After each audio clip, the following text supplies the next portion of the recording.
Wazazi wenzangu, hili taifa tunapaswa kulikomboa sisi wenyewe. Wazazi wenzangu ambao mnaendelea kunifuatilia, dawa ya taifa hili ni kuweza kurudi katika misingi yetu ya zamani. Unaweza ukatafakari ukasema kwamba pengine kurudi katika misingi ya zamani ni kitu kigumu, lakini nikuthibitishia hakuna kitu kigumu.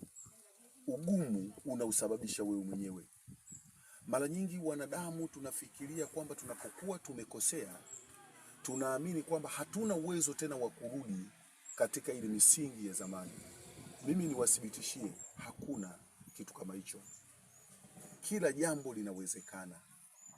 Ndiyo sababu kuna baadhi ya maneno ambayo yanasemwa kwamba katika maisha yetu kwa kila jambo kunakuwa na majira yake na wakati kwa kila kusudi chini ya mbingu.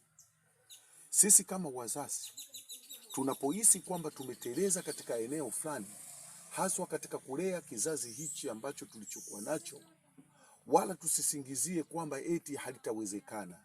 Linawezekana. Kikubwa ni kuangalia maeneo gani ambayo tumeteleza.